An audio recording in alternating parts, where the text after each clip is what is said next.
I'm Brian Hyde, and I'm telling it like it is.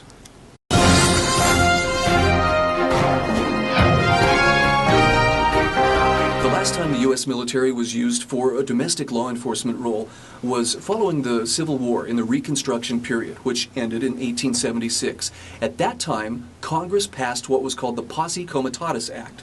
This act forbids the use of American military on American soil for the purpose of domestic law enforcement.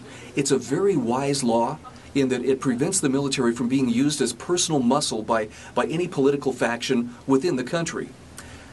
That all may be about to change, though, thanks to a bill that was passed last week by the U.S. Senate. The bill, Senate Bill 1867, is actually a Defense Appropriations Act, meaning it funds our military for its continuing jobs and duties around the world. But buried in this bill are two small amendments that have a very long-range impact on the future of Posse Comitatus as well as potentially on our freedoms. Number one, this language in these amendments would authorize the president to use the military to detain anyone, anytime, anywhere on the world, including on American soil, as part of the global war on terror. Now, it doesn't require the military to do this. It simply allows the military to do this. The problem is the president or someone within his administration gets to make the determination who will be determined worthy of being detained. In other words, there are now two separate systems. They could say this person is a terrorist and send them to the justice system, where they could be tried for the crime of terrorism, or they could simply say this person is an enemy combatant, in which case they can be taken and held indefinitely, without trial, without charges, with not a shred of evidence to prove that they are actually an enemy to the state. It goes specifically on the word of someone within the president's administration.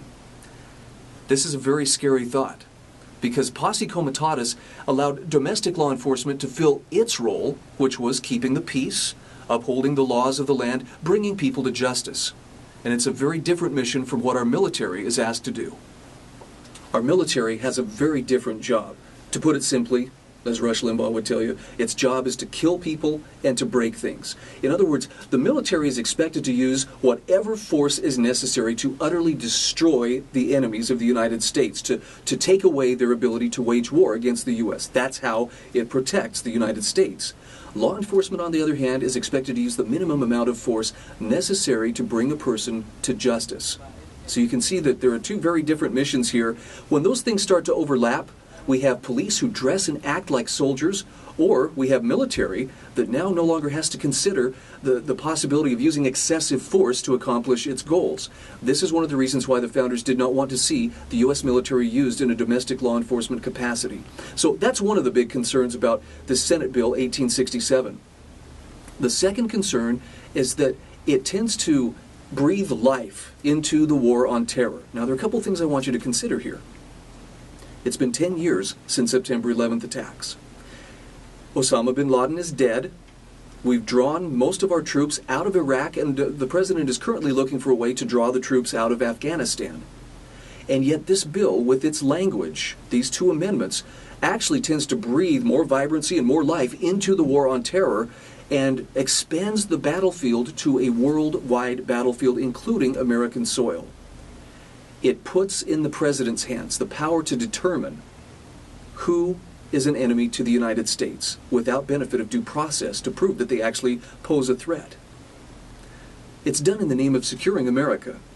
And look, I value security as much as the next person, but we cannot forget that the first and foremost job of government is not to keep us secure. It's even more important than that. It's to keep us free.